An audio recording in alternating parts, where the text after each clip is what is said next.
Hello, you gorgeous spiritual Oompa Loompas. How you doing on this yellow brick road to the Wizard of Oz? Well, I want to tell you about something that happened the other day. It's just a short video, but I think it's interesting, about my son's childhood hero and what's happened to him. I'll tell you all about it on the other side.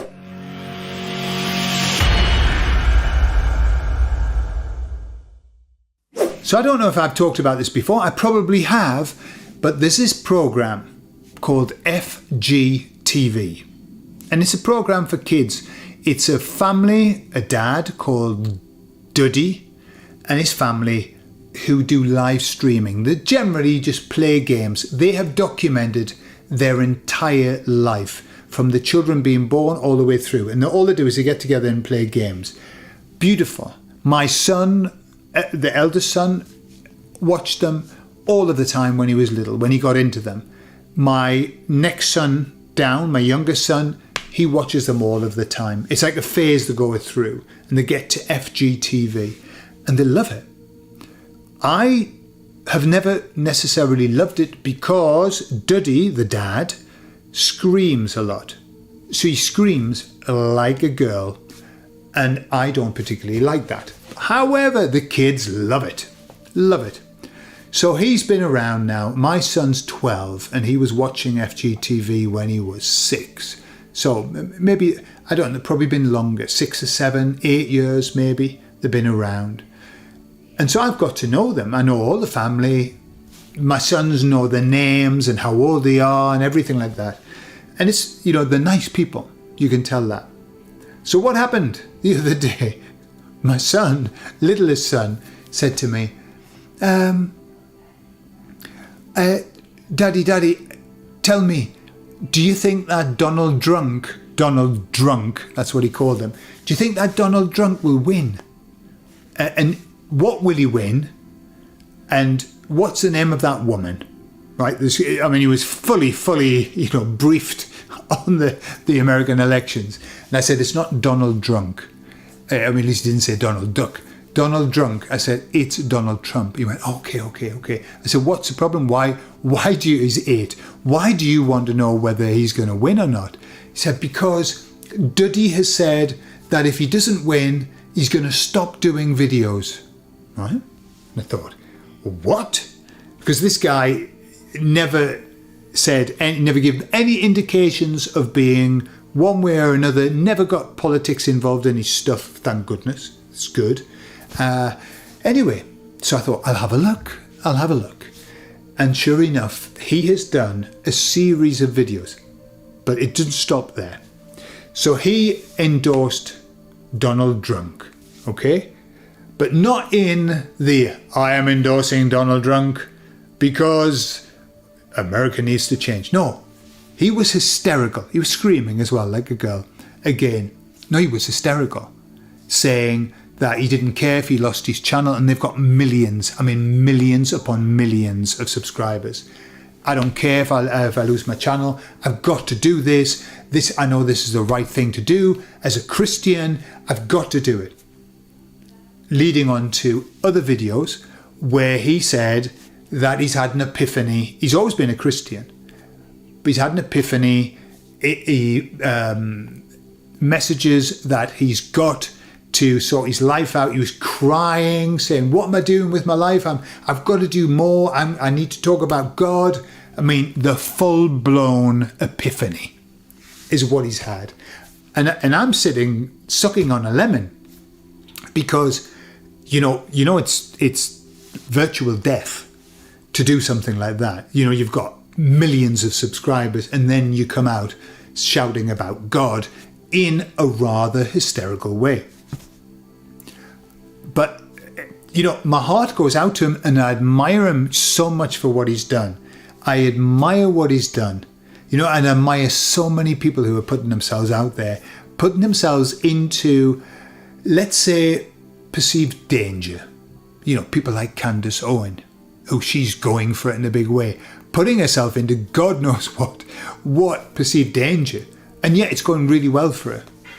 But, speaking out, we know, is not allowed. So this guy's been crying, talking about the Bible. All of his editing team, because he's got 6 editors who work with him. I mean, he makes millions. And they all refused to edit the videos about God, the Bible, and Donald Drunk. And my son, who heard this, was crying his eyes out, going, he's going to stop doing videos, and I want Donald Drunk to win. Okay? I mean, he did this, I think, just a few days before the elections. It didn't affect anything. But when I read the comments, because my children were saying, he's been having some terrible comments on Instagram. Doesn't matter. Everybody gets terrible comments on Instagram. On Instagram, on my other channel, we never get bad comments on YouTube. Just like here, on YouTube, people are really nice. It's a different age group. There's Instagram age group. It's a middle one. You've got TikTok, young. Instagram, meat in the sandwich, middle of the road, 30 to 40. And then Facebook is older people now. I don't know what's going on with the Instagram people. Miserable as fuck they are. And not just miserable, but miserable and foul-mouthed and negative and trolling and all of that. I don't know what's going on with them. It's a difficult time. They're going through that change period where they're needing to find out about themselves, I think. But anyway, so I looked at all of the comments, and the comments were great on what he was saying. People saying this, which I liked. Hey, I don't necessarily agree with you politically, but you helped my children grow up, or I grew up with you, and so I support what you're doing. I thought it was really nice. Loads and loads and loads of support. And of course, half of the Americans are extreme Christians, and so they were loving it as well. So it was just interesting, this pattern that I see of people. I think there's a choice that you have to make in this world. Just as we heard during the protests during the pandemic, people shouting, choose your side. And I truly believe that we're in this place of the sheep and the goats. And I know it's a dodgy metaphor, but it's the wheat and the chaff. There's coming a time where we have to decide on which side we lean, or to which side we lean, or on which side we find ourselves. There's not even leaning now. You can't. It's becoming very, very clear, this divide that's happening. And what's happening is people who have a very loud voice are being forced to make a decision. And the decision is, well, I'll just put myself a little bit. No, it's like they're going, bam, bam. No, I'm a born again Christian. Oh, I love God. Or the other ones who go the other way and start doing videos with devil's horns and covered in blood, eating bodies. It's like extreme. There isn't any middle way anymore. It's like, do you love God? If you do, shout and scream about it. Blare your eyes out.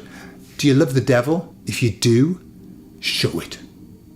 And that's where I see, especially people with a voice. Not everybody's having to do that. But I think everybody's starting to choose the side, and it's becoming more and more clear, which is really fascinating time to live in. What about your experiences? Have you seen people shifting one way or t'other? Have you seen the shift of people, or people really saying, no, this is where I am and this is what I am, and putting their lives at stake sometimes, to do that. Interesting times. Anyway, it was just an observation. I love you all, and I'll speak to you all later. Bye-bye.